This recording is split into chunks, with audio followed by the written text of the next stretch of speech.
You're welcome. Hi. Hi. It's really nice to meet you. Nice to meet you as well. So I really love Shizuo Miyajima, and I was hoping that you could say something he would say. Do you have a favorite line of his? Isaiah. Isn't everybody's favorite line, right? Isaiah!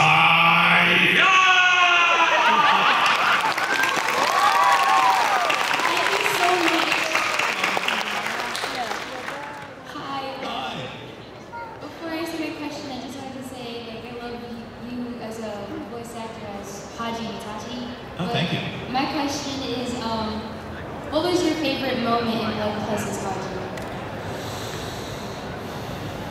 Wow, that's a good question. I think probably Haji's last speech during the final battle where he's protecting Saya and he finally gets to sort of say what's been on his heart the entire time. I think that was probably the most satisfying. It's like, wow, talk about anticipation, 50-some episodes before we can finally get to the speech that really means the most to him. So I think that was probably my favorite moment of working on the show. You're welcome. Hello. Hi. I just wanted to know your favorite thing about Itachi and voicing him. I'm sorry, it's a little difficult to hear you. Could you speak up? Your favorite thing about Itachi and voicing him? My favorite thing about Itachi and voicing him is that from the very beginning I understood that he loved his brother. The thing, Naruto was an interesting thing because when Naruto first started in Los Angeles, we knew we were all going to end up working on the show because it was huge, it was so long, we had all these characters. So eventually, probably everyone was going to get some character somewhere. And I got a character very early on, this character of Ebisu, who was sort of crazy over the top. Ebisu is going to train the young Hokage, you know. And so I'm doing Ebisu, but then Ebisu disappears after like the third or fourth episode and doesn't show up for quite a long time. And so I wasn't doing anything in Naruto, and I thought, this is a little weird, I wonder what. And then this character shows up in like episode 80, right? They're up to episode 80 now, and Itachi shows up, and I go, how important can a character in episode 80 be? Oh my god. Right? Because I walk in, and the director had all these enameled pins of all the main characters that she'd been handing out to the main characters. And she handed out Naruto, Sasuke, and Sakura, and everybody. And the last one she had was for Itachi. And I come in and she's like, Pikachu, I choose you! You know? What is this enamel pin for Itachi? Why is this character so important? Oh, you mean he's Sasuke's older brother? Oh, and he's the leader of the bad guy.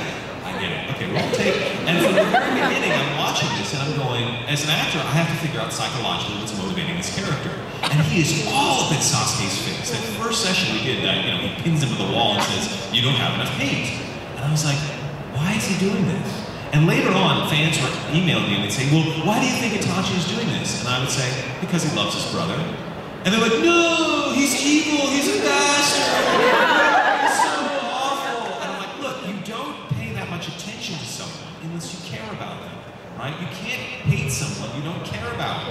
If someone calls you up and you don't care about them and they go, I'm never going to talk to you again, you're like, fine, weirdo. You know, like you don't care. You can only hate someone you have an emotional investment in.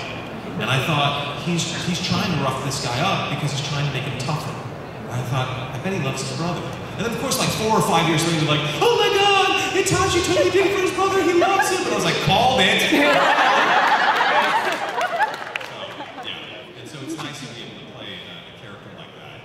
And especially when he does his sort of full, Death Destroyer of the World's Bhagavad Gita Susanoo spell at the end, like, oh my god, so that's pretty fantastic. So, you bet. I'm here to break the chain, so how was it voicing the most annoying and punchable character in Diablo 3? So you found the male wizard annoying? Yes. I got paid, baby.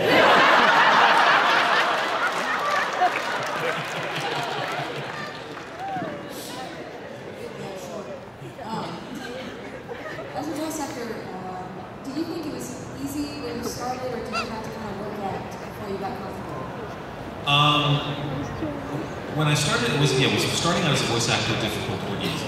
Well, I had been training as an actor in theater for many years. I had majored in theater in college, and I was going to grad school for theater in New York, when I had the opportunity to contact some studios about voice acting. And if you want all the gory details about how I broke into voice acting, please feel free to check out the podcast, episodes 4 and 5, on like a two-parter where I explain all the details of how I got in. But in a nutshell, it was tricky at first because I had to work out this coordination to work with anime of matching lip flaps, right? It's something that's unique to ADR, automatic dialogue replacement, having to match the lip flaps of the characters on screen. So there's this whole technical skill of patting my head and rubbing my tummy that I had to work out before I could even start bringing the emotionality of my acting to bear on the character. And so yes, it was tricky, but you know what? I cared so much about doing the character justice, about making the story as good as possible, that whatever difficulty was in my way, I would steamroll it. Whatever nervousness got in my way, I would ignore it, because the importance of what was happening in the story was so much greater than any little niggling doubts that Crispin Freeman might have. They'd be like, shut up, Zelgadis needs the right voice, then let's get this together and make it happen, you know? To the point where the first time I did Zelgadis in a fight scene, I did my best, but I felt dissatisfied. I felt like it didn't do justice. And so I begged, the director wanted to go on break, and I begged the engineer to let me have another stab at it. And the engineer was like, fine. And so he recorded it again, and he's like, oh my God, that was a lot better. I was like, yes! You know, and it's still one of my favorite scenes that I did in the early part of Slayers, was this first fight with Rezo the Red Priest. I actually used to use it in my demo because I thought it was so strong. That's what happens. When you care enough about the story, and you care enough about the character, any doubts or insecurities go away. Because you just go, I don't care what it takes. Whatever it takes, I'm going to do it to make this character and this story work. That's the mark of a true creative to me. You bet.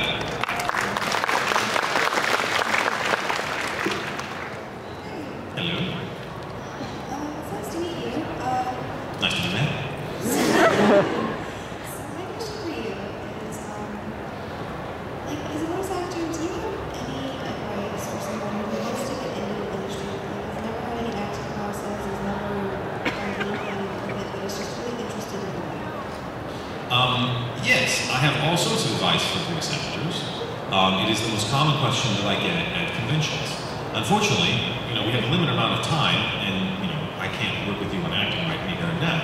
So I could give you an answer, but it would be very short and pithy, and not terribly helpful, right? I'd sound like the Oracle of Delphi. Know thyself. Get in touch with your feelings, you know?